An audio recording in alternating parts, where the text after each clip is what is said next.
새벽 기도회 또한 오늘 이 시간 특별 심야 기도회까지 달려오신 우리 성도님들을 환영합니다. 네, 마지막 시간이니만큼 하나님이 주신 귀한 은혜와 뜻이 분명하게 임하여서 아버지의 자녀로서 그리스도인으로서 빛나는 삶을 사시기를 바랍니다. 우리 함께 찬양으로 나아가겠습니다. 날이 저물어 갈 때 그때가 하나님의 날이 저물어 갈 때 빈들에서 걸을 때 그때가 하나님의 때 내 힘으로 안 될 때 빈손으로 걸을 때 고백해 여호와 이래 주가 일하시네 주가 일하시네 주가 일하시네 주께 아끼지 않는 자에게 주가 일하시네 주가 일하시네 신뢰하며 걷는 자에게 우리 모인 이곳에 주님 함께 계시에 누리네 아버지 은혜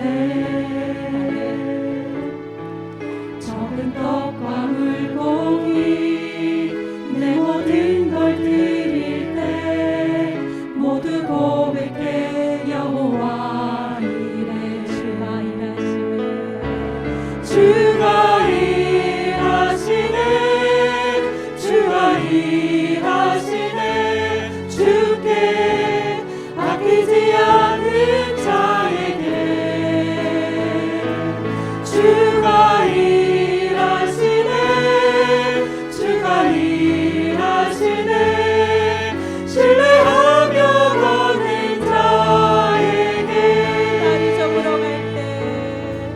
날이 저물어 갈 때 빈들에서 걸을 때 그때가 하나님의 때 내 힘으로 안 될 때 빈손으로 걸을 때 고백해 여호와 이래 주가 일하시네 주가 일하시네 주가 일하시네 주께 아끼지 않는 자에게 주가 일하시네 주가 일하시네 신뢰하며 걷는 자에게 우리 모인 이곳에 함께 하시는 주님 우리 모인 이곳에 주님 함께 계시네 누리네 아버지 은혜 적은 떡과 물고기 내 모든 걸 드릴 때 모두 고백해 여호와 주님께서 모두 준비하시고 일하십니다. 주가 일하시네 주가 일하시네 주께 아끼지 않는 자에게 주가 일하시네 주가 일하시네 신뢰하며 걷는 자 주가 일하시네 주가 일하시네 주가 일하시네 아멘. 주가 일하시네 주께 아끼지 않는 자에게 주가 일하시네 주가 일하시네 신뢰하며 걷는 자에게 아멘. 네, 우리 성도님들과 함께 제가 꼭 하고 싶었던 일이 있었습니다. 그게 뭐냐면요, 찬양을 할 때 함께 박수를 치는데 좀 엇박자 박수를 하고 싶었거든요. 진짜 벼르고 별러서 오늘이 이때가 온 것 같습니다. 그래서 저를 따라서 한번 한따짠 쿵짝 예, 한쿵짝 쿵딱쿵 그치 너무 좋아요. 이 박수 소리가 너무 그리웠어요. 주여 갑니다.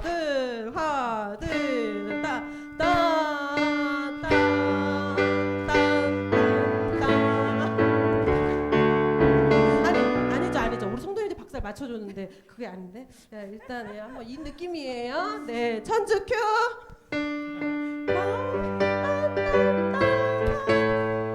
그렇죠. 감사합니다.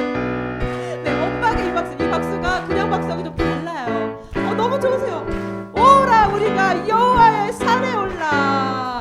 오라 우리가 여호와의 산에 올라 하나님의 전에 이르자. 오라 우리 왔습니다. 오라 우리가 여호와의 산에 올라 하나님의 전에 이르자. 주님의 도를 배우고 주님의 도를 배우고 주님의 길로 행하리. 감사합니다. 너무 좋아요. 율법이 시온에서 나오고 주의 말씀은 예루살렘. 오라 우리가 여호와의 산에 올라. 오라 우리가 여호와의 산에 올라 하나님의 교회에 이르자. 오라 우리가 여호와의 산에 올라 하나님의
우리가 찬양할 때 살아계신 하나님이 더욱더 나타날 줄 믿습니다.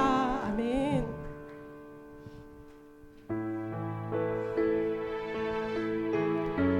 우리 함께 고백합시다. 우리의 구원 되신 예수 그리스도의 십자가를 찬양합니다.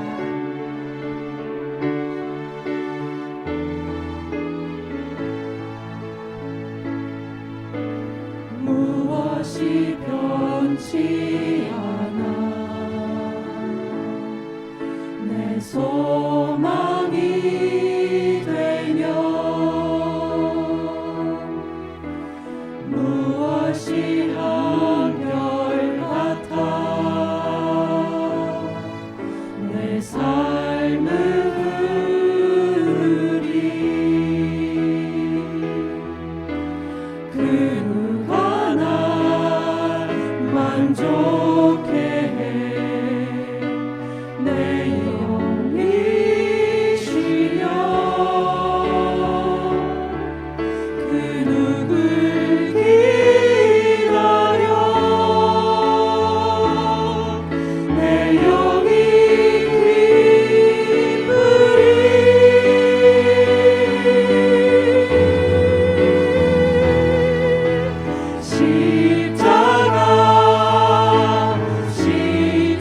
십자가 그 그늘 아래 내 소망이 있네 십자가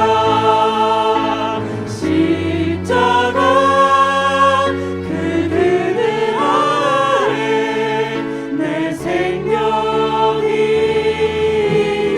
무엇이 변치 않아 내 소망이 되며 무엇이 변치 않아 내 소망이 되며 무엇이 한결같아 내 삶을 부르리 그 누가 날 만족해 해 내 영이 쉬며 그 누굴 기다려 내 영이 기쁘리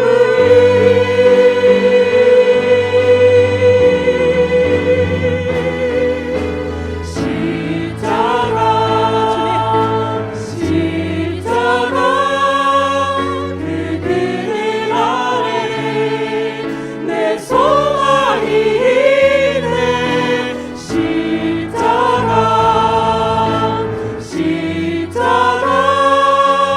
그 그늘 아래 내 생명이 누가 날 만족해 그 누가 날 만족해 오직 예수 그리스도뿐입니다. 내 영이 쉬며 그 어떤 것도 있을 수 없습니다. 그 누굴 다시 오실 그 주님을 기다리며 내 영이 기쁘리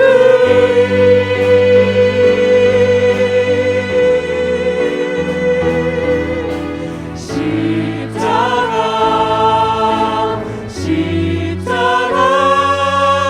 그 그늘 아래 내 소망이 있네 십자가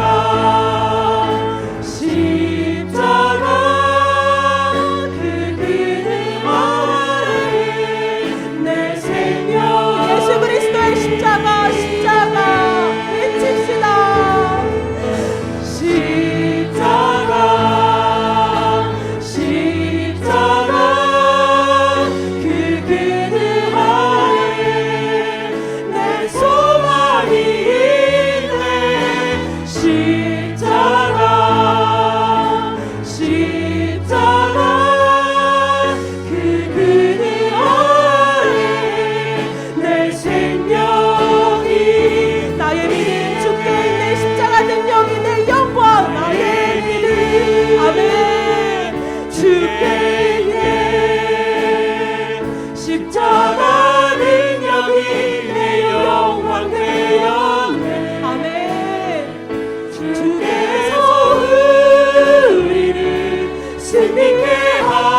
기뻐하십시오. 주께 있는 믿음으로 십자가 능력이 내 영광 되었네.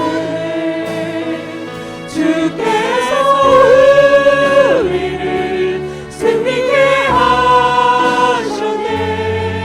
나의 능력, 나의 소망 주께. 목소리만 찬양합시다. 나의 믿음, 나의 믿음 주께 있네.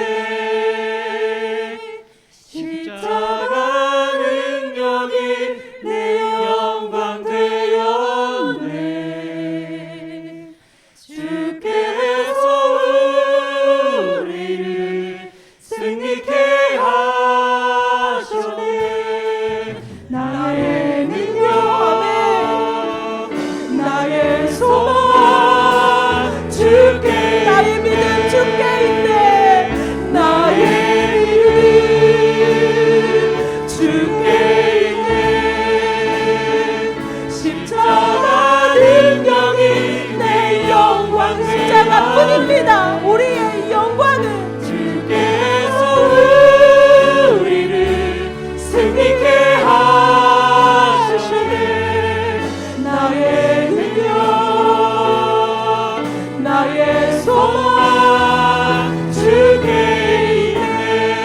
우리 오늘 이 말씀 하나님의 은혜를 얻기 위하여, 또한 특별 심야 기도회 가운데 주실 하나님의 뜻을 위하여, 또한 말씀을 들고 서시는 우리 담임 목사님의 성령의 충만함과 강건함을 위하여 우리 주여 한번 부르시고 소리내어 기도하시겠습니다. 주여!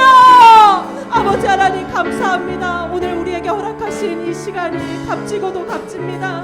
아버지, 특별하게 만들어진 시간으로 우리가 특별한 마음을 드립니다.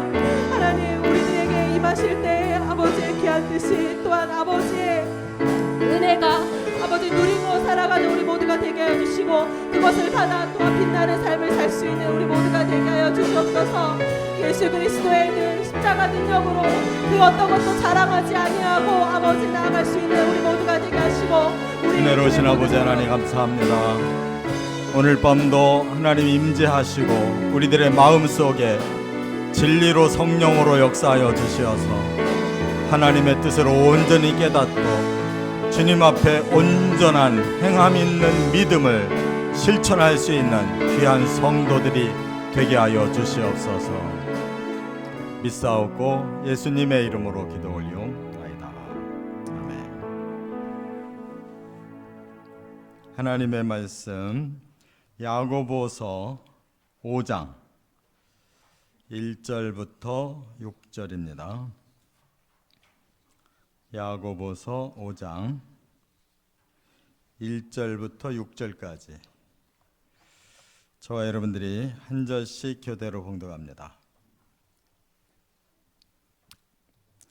들으라 부한 자들아, 너희에게 임할 고생으로 말미암아 울고 통곡하라.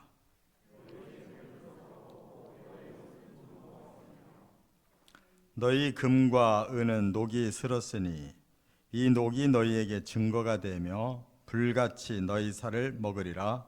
너희가 말세에 재물을 쌓았도다.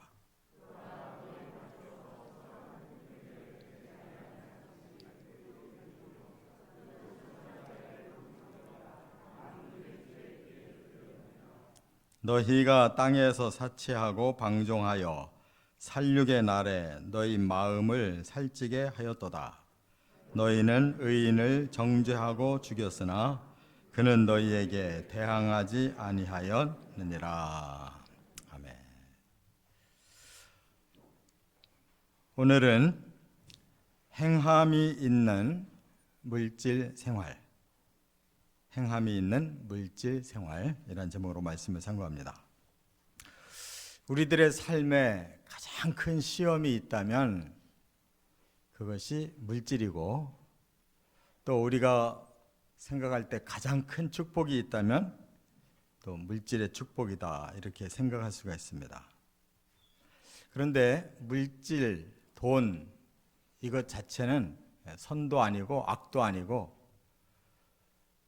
우리가 그것을 어떻게 사용하느냐에 따라서 선할 수도 있고 악할 수도 있고, 축복이 될 수도 있고 시험이 될 수도 있고, 이처럼 물질 생활이라는 것이 우리는 잘 사용하면 너무나 유익한 거지만 잘못 사용하면 그거보다 큰 시험이 없다 하는 걸 깨닫게 됩니다.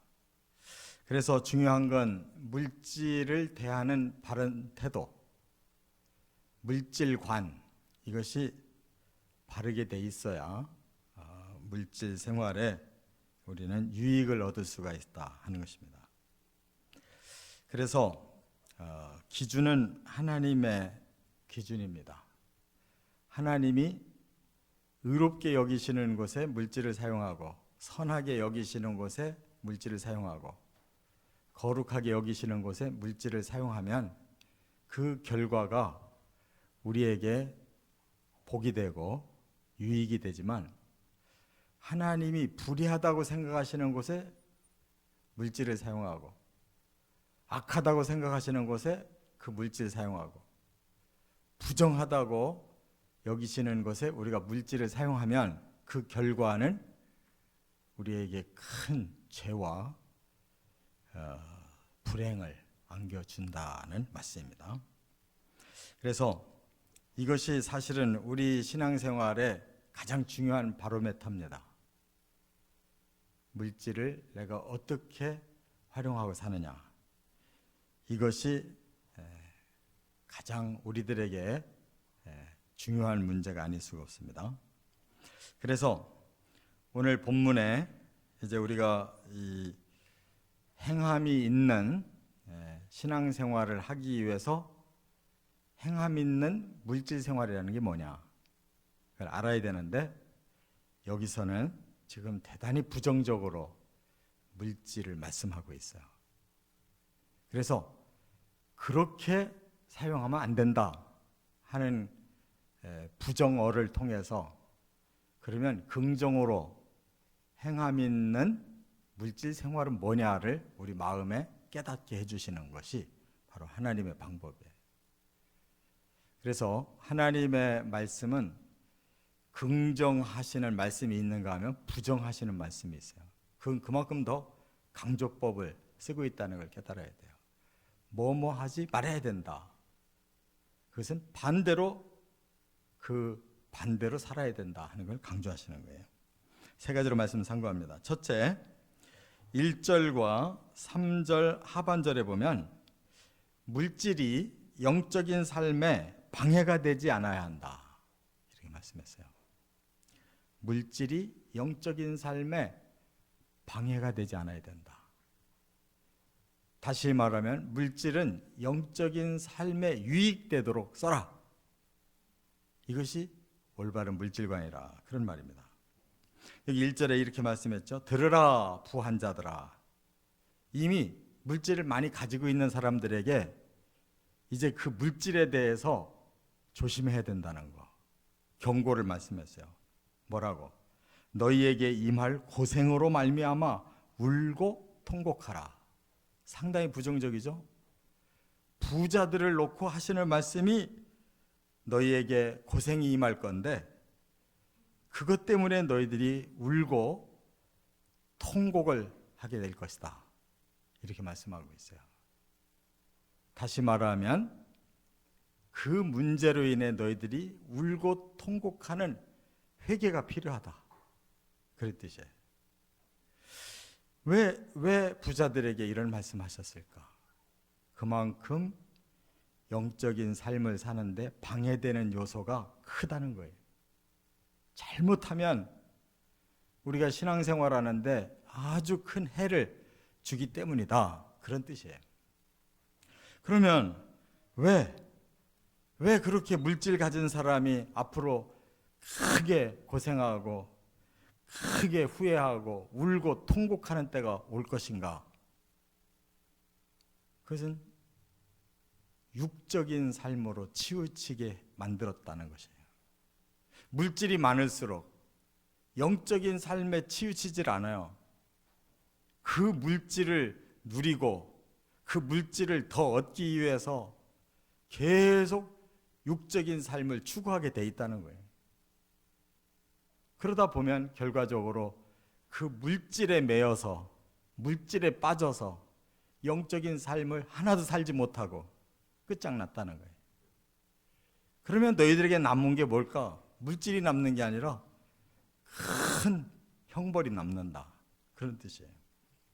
그렇기 때문에 우리는 이 좋은 예를 예수님의 그 예화에서 우리가 깨달을 수가 있어요. 누가복음 16장에 보면 어느 부잣집에 나사로라고 하는 아주 험하게 사는 거지가 그 문전에서 빌어먹고 살았다는 거예요. 부자는 얼마나 그 삶이 윤택한지 자색옷과 고운 배옷만 입고 날마다 호화롭게 즐겼다 그랬어요. 그러니까 온갖 사치를 다 하고, 그리고 온갖 쾌락을 다 누리면서 자기 나름대로 아주 부요를 만끽하고 살았다는 거예요. 그런데 그 집 한쪽에, 집 밖에서는 한 거지 나사로라는 사람이 가난하다 못해서 이제는 병까지 걸렸는데 그 병으로 너무너무 심한 고생을 하면서 살았다는 거예요. 그러다가 이 사람들이 이 땅의 생애를 마쳤다는 거예요. 그런데 너무나 뜻밖의 나사로 거지는 하늘나라에 가더니 아브라함의 품에 안겨 있더라는 거예요.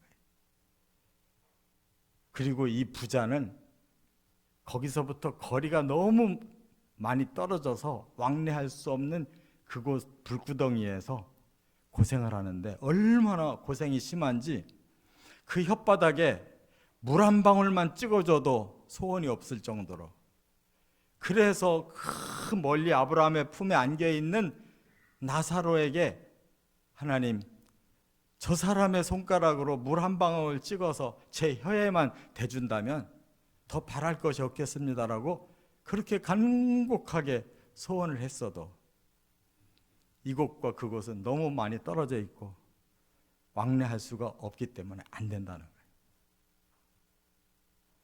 이 세상과 저 세상이 이렇게 운명이 180도로 달라졌다는 거예요. 그 여기에서 예수님이 말씀하려고 하는 게 뭐냐? 천국을 향하는 삶은 물질이 아니라는 거예요. 오히려 지독하게 가난하고 지독하게 고통을 받았어도 그의 심령에 정말 영적인 삶을 살았기 때문에 그는 하나님 앞에 갔고, 물질에 부유해서 온갖 사치와 쾌락을 다 누린 이 사람은 거기에 빠져가지고 영적인 삶에 전혀 무관심하게 살아서 갈 곳은 지옥밖에 없었다는 거예요. 근데 이 땅의 생애는 100년 미만 부유했고 그 나라에서는 영원한 형벌을 당했다, 그 말씀입니다. 과연 누가 제대로 살은 거냐? 100여 년은 고생하고 너무너무 비참하게 살았어도 그동안 영적으로 오히려 그 고난이 승화돼서 잘 준비했기 때문에 천국에서 영원히 아브라함의 품에 안겨 사는 나사로가 훨씬 더 바르게 선택했고 영원히 축복을 받을 길로 가지 않았느냐, 바로 그 말씀하는 거예요. 그래서 3절 하반절에 그걸 이어서 이렇게 말씀하고 있어요. 불같이 너희 살을 먹으리라. 바로 누구에게 그렇게 그런 상황이 떨어졌냐면 이 부자에게 떨어진 거예요. 불같이 살이 태워지는 상태에서 너무너무 괴로워서 나사로의 손가락으로 물 한 방울을 찍어서 자기 혀에만 대준다고 해도 그거보다 더 큰 소원이 없다는 거예요. 이것이 그냥 이야기거리로 끝나는 말이라면 얼마나 좋겠어요. 근데 이것은 예수님이 하신 말씀이기 때문에 사실이라는 것을 깨달으시기 바랍니다. 사실이라는 말씀을 우리가 깨닫는다면 실제 우리가 이 땅에서 어떤 삶을 살았든지 100년 이상 살기는 힘들 것이고 지금 얼마 남지 않은 분들도 있을 것인데 저와 여러분 중에 그 날짜는 모르지만 우리는 반드시 이 땅을 끝내고 갈 텐데 과연 뭘 남은 생에 어떤 방향으로 살아가야 될 거냐, 그게 중요하다 그 말이에요. 그렇기 때문에 주님 오실 그 날을 바라보고 내게 물질이 있다면 그 물질을 나를 위해서 온갖 사치하면서 온갖 쾌락을 누리면서 살 거냐, 아니면 내가 천국을 갈 수 있는 그 준비하는 데에 내 물질을 사용하면서 의롭게 선하게 거룩하게 사용해서 내가 하나님 앞에 충분히 가고도 남을 만큼 그렇게 물질을 선용하며 살 거냐, 그건 우리가 결정하기 나름이라는 거예요. 이것은 성경의 핵심 말씀입니다. 우리의 삶의 태도, 물질에 대한 태도를 과연 어느 방향으로 사용하며 살 거냐, 이게 중요하다는 거예요. 두 번째,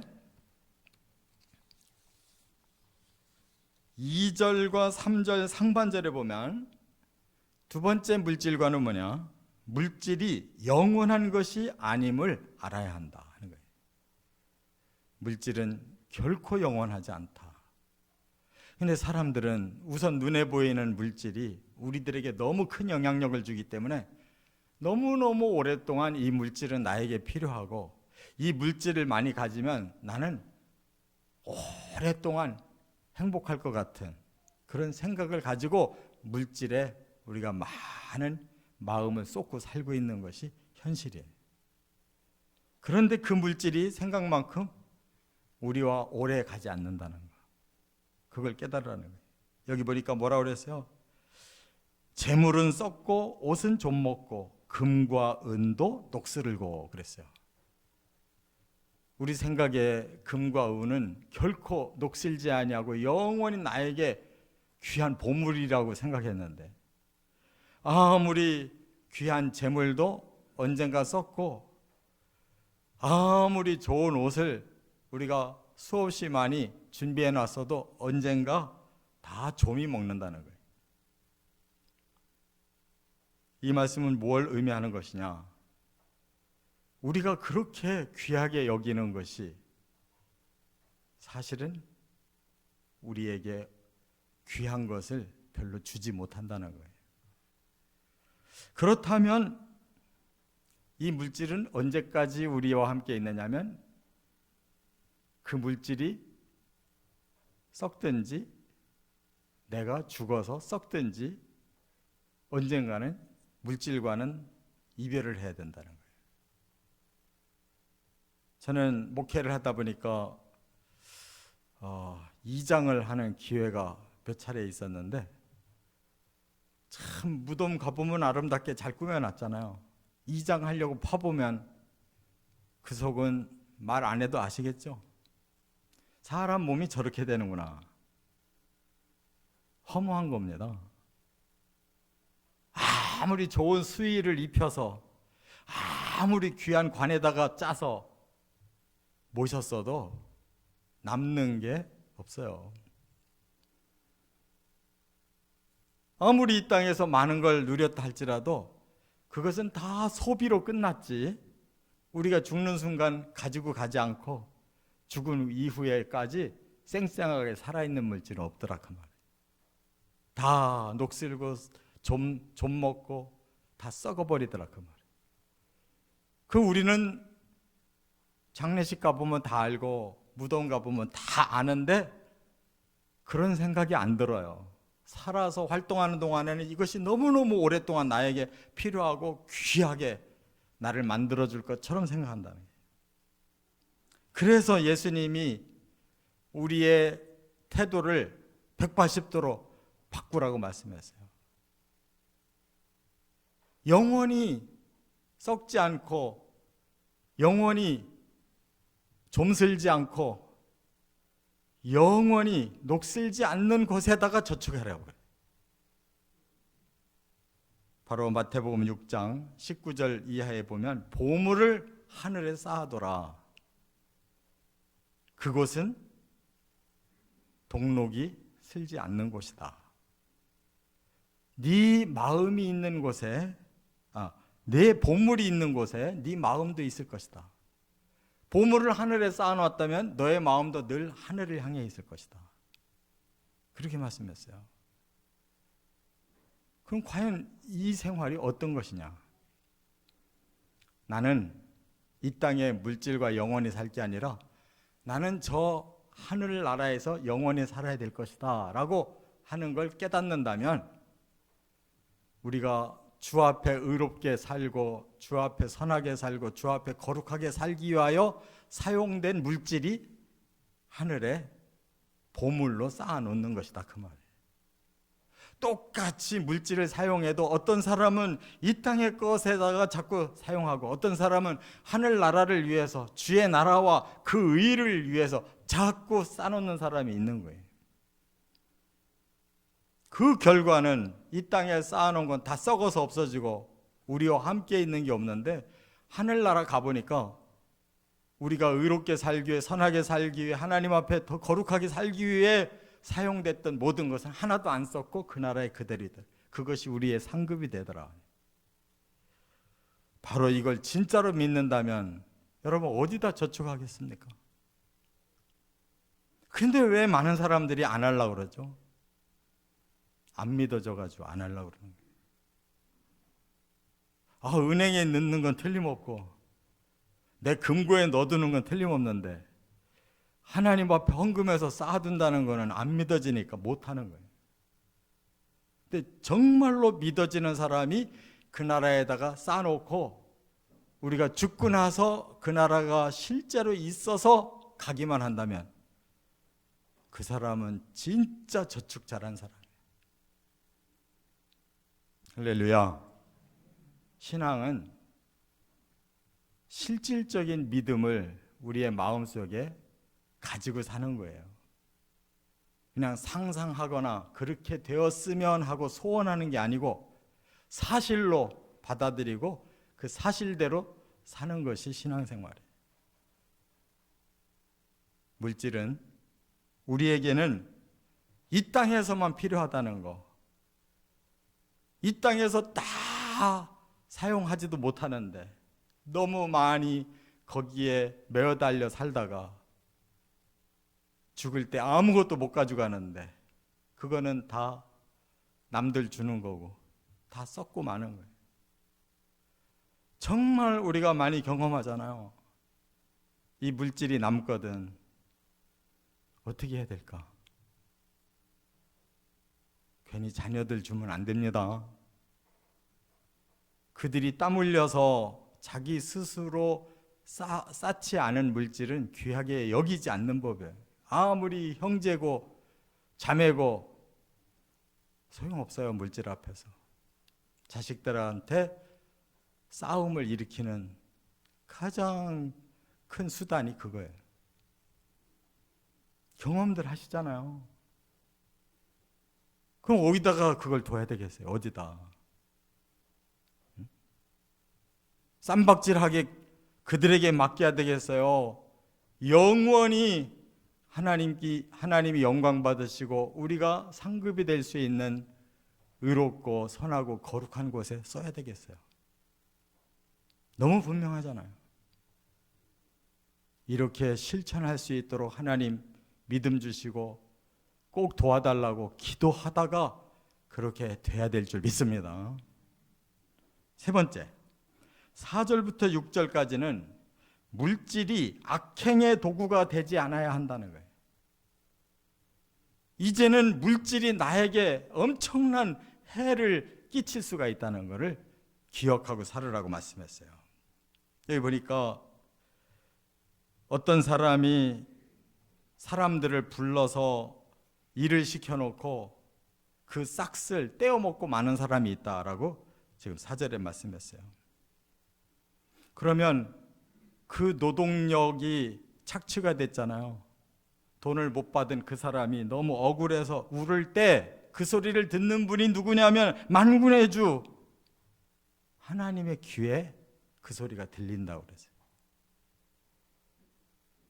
뭐 오늘 아침에도 제가 운동하면서 뉴스를 들어보니까 외국인이 우리나라에 와서 일을 하는데 하루에 11시간씩 일을 시키고 점심은 40분 시간밖에 안 주는데 그것도 뭐 한 달에 뭐 150만 원이래나 160만 원이라는데 그게 그 최저 임금도 안 된대요.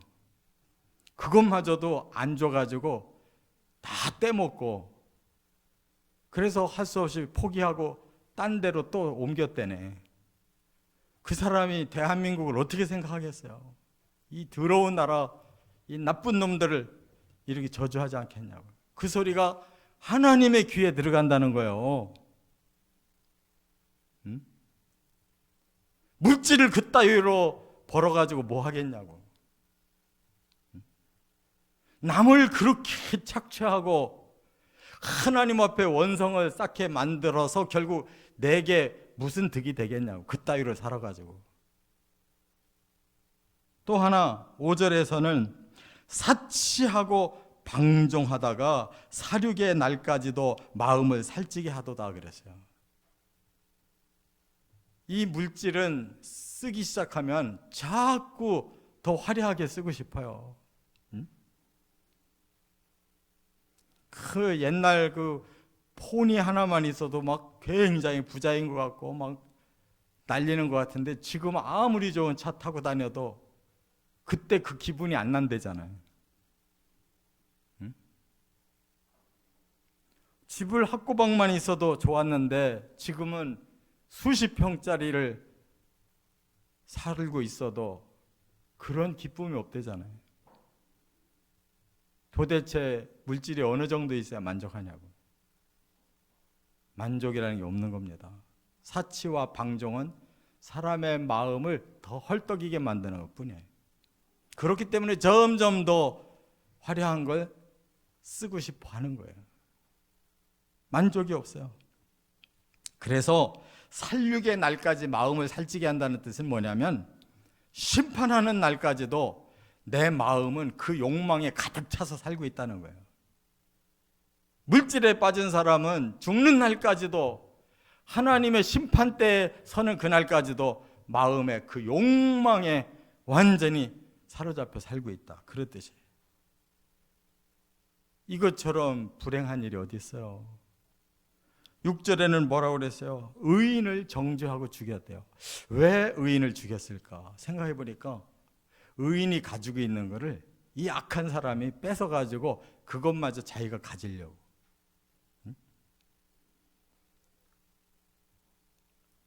이 말씀을 읽다가 다윗이 생각나더라고요. 다윗이. 그는 승승장구하는 왕인데 하루는 옥상을 잠자고 일어나서 거닐다가 이웃의 여인에게 눈이 꽂혔어요. 그 사람은 자기의 충직한 부하의 아내요. 알면서도 불러들였어요. 그리고는 또 임신했다 소리를 들으니까 어떻게 해서라도 자기 죄를 캄프라치 하려고 그 전방에서 전투하고 있는 그 우리아를 불러들여가지고 잠자리를 하게 해서 다 깨끗하게 마무리하려고 그러는데 너무 충직한 사람이라 집에를 안 가고 밖에서 야행하니까 할 수 없이 실패하고 돌아가는 길에 편지를 써서 가져가게 해요. 요압 장군 앞에 이거 보여줘라. 요압 장군 읽어보니까 죽이려는 거예요. 적진 깊숙이 작전을 써서 들여보내가지고 전쟁에 죽은 걸로 만들으라는 거예요. 그래서 깨끗하게 일을 처리했는데 얼마 안 있어서 하나님이 나단 선지자를 보냈어요. 어느 부자가 손님이 왔더니 자기 양을 아까워서 못 잡고 가난한 이웃집에 그 한 마리 양을 잡아서 손님 대접하더라. 그러니까 다윗이 그 소리 듣고 그런 나쁜 놈이 어디냐, 당장 그 죽여라. 바로 당신이 그런 사람이에요. 그때부터 다윗이 꼬꾸라지기 시작했잖아요. 자식들끼리 불륜이 일어나고 자식들끼리 원수 져가지고 죽이고 왕위를 서로 다투다가 또 다른 자식이 죽고 망쳐들은 것이 그때부터란 말이에요. 의인을 내 욕심을 채우려고 죽였다가는 그 의인 자신은 정죄하지 않았어도 바로 의인을 죽인 죄값이 하나님께로부터 오더라는 거예요. 우리가 내 물질을 내가 욕심 부리려고 부정하게라도 더 얻으려고 의로운 사람 거를 손댔다가는 이렇게 되는 거예요.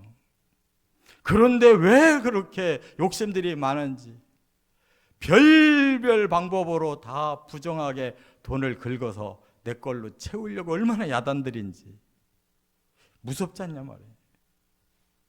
성경을 읽어보면 너무 무서워요. 와, 어쩌면 우리가 살고 있는 이 현실을 이렇게 적나라하게 다 아시고 우리에게 교훈하고 계실까? 이 4절의 죄 때문에, 5절의 죄 때문에, 6절의 죄 때문에 그 물질에 사로잡혀 망할 사람이 너무 많구나. 이게 우리 그리스도인이라고 열애가 있겠습니까? 돈 떼먹는 게 열애가 있겠냐고, 사치하는데 열애가 있겠냐고, 의로운 사람 거 뺏어서 그 사람을 죽이고라도 내 걸로 차지하는데 그리스도인이라고 열애가 있겠냐고. 물질의 욕망에 사로잡히면 그 어떤 짓도 다 저지르는 거예요. 그렇기 때문에 우리 신앙생활에 가장 예민한 바로미터 물질에 있어요.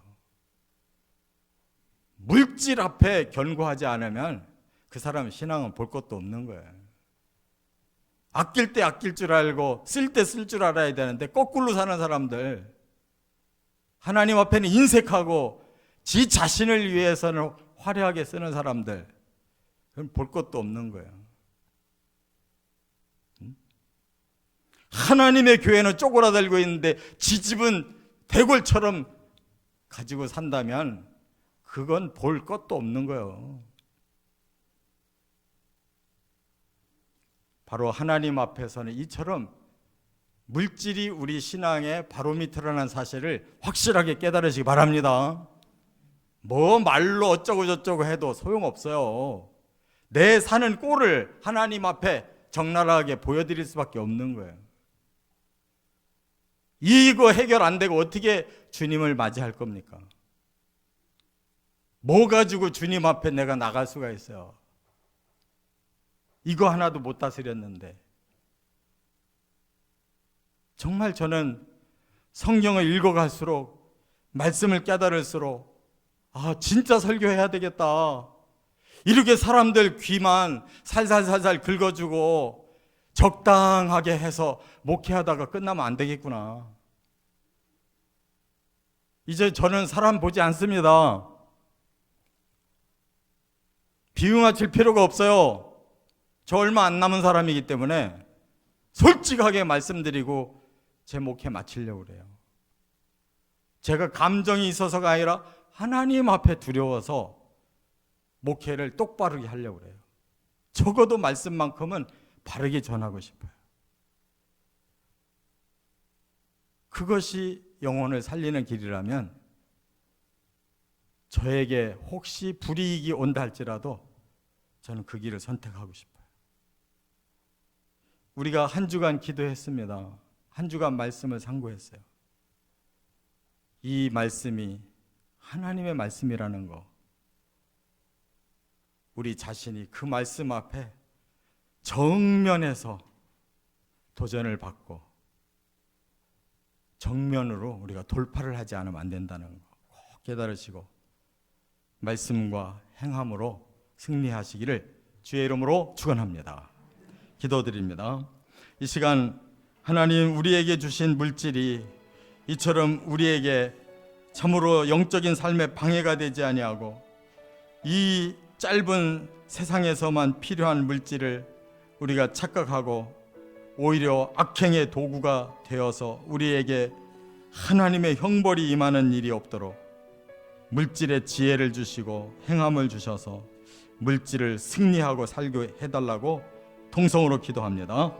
사랑과 은혜가 풍성하신 거룩하신 아버지 하나님, 참으로 하나님께서 우리에게 주신 말씀은 우리를 사랑하시기 때문에 우리가 참으로 복이 될 것을 오히려 저주가 되게 하고, 참으로 하나님께 영광을 돌릴 것을 하나님의 영광을 가리는 일을 하지 않도록 하시려고 우리에게 교훈 주신 것을 믿습니다.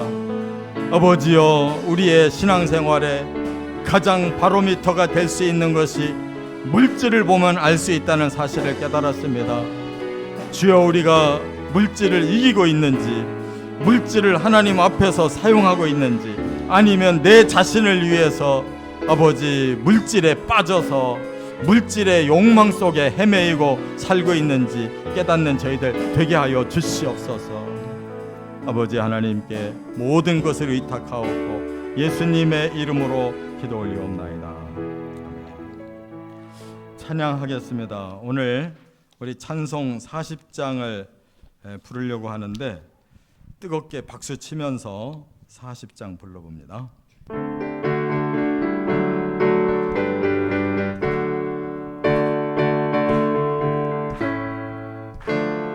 참으로 보답할 수 없는 큰 사랑, 주님께 영광 할렐루야. 형제 자매 모두 함께 모여 찬송해, 주님께 영광 할렐루야. 하나님의 자녀여 크게 찬송 부르며 밝고 거룩한 길로 기쁨으로 나아가 주의 보좌 앞으로 속히 들어가겠네. 주님께 영광 할렐루야. 우리 받은 주님 은혜 한량 없도다. 주님께 영광 할렐루야. 기쁜 찬송 부르면서 천국 가겠네. 주님께 영광 할렐루야. 하나님의 자녀여 크게 찬송 부르며 밝고 거룩한 길로 기쁨으로 나아가 주의 보좌 앞으로 속히 들어가겠네. 주님께 영광 할렐루야. 잠시 후에 우리 모두 주를 보겠네. 주님께 영광 할렐루야. 영광스러운 보좌 위에 거룩하신 주, 주님께 영광 할렐루야.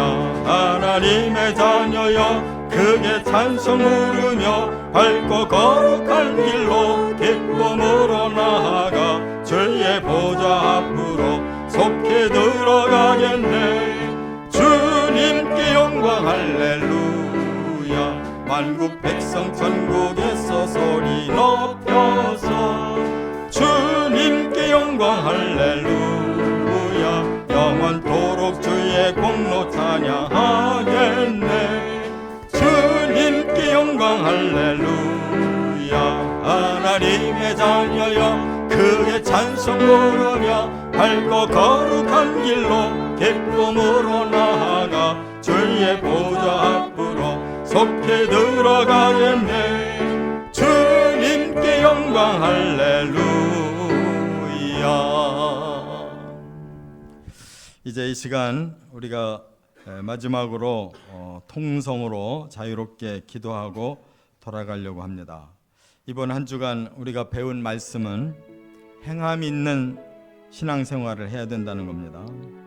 믿음도 실천해야지, 또 말도 행함 있게 하고 지혜도 행함으로, 또 사회생활도 자기 관리도 물질 생활까지도 다 우리의 믿음을 그대로 실천하는 삶을 살아야 열매를 맺을 수 있다는 사실 깨달았습니다. 주님 오실 날 가까운데 정말로 이 말씀이 사실로 믿어지게 하시고 이 말씀대로 실천할 수 있는 힘을 달라고 기도하시고, 두 번째로 이제 한 해가 다 마감이 됩니다. 이제 이 회기도 한 보름만 있으면 이 회기 마치고 교회는 2021년도 회기를 시작하게 됩니다. 하나님, 이제 올 한 해가 여기까지 온 것도 하나님 은혜지만 우리가 하나님 앞에 바로 서지 못했다면 용서하시고, 정말 하나님이 새해를 주시면 말씀대로 믿음을 실천하며 시작하겠습니다. 결단하는 기도를 드리시고, 또 하나 우리 앞에 코로나가 너무나 큰 시련입니다. 우리의 신앙생활에도 얼마나 큰 아버지 어려움을 주는지 모릅니다. 주여 불쌍히 여겨주시고 하나님 앞에 바로 서서 이 재앙이 지나가고 새로운 은혜의 기회가 올 수 있도록 해달라고, 이 세 가지 기도 제목을 가지고 우리 주여 크게 세 번 부르고 동성으로 기도합니다. 주여! 주여! 주여! 사랑하신 아버지 하나님 감사합니다. 오늘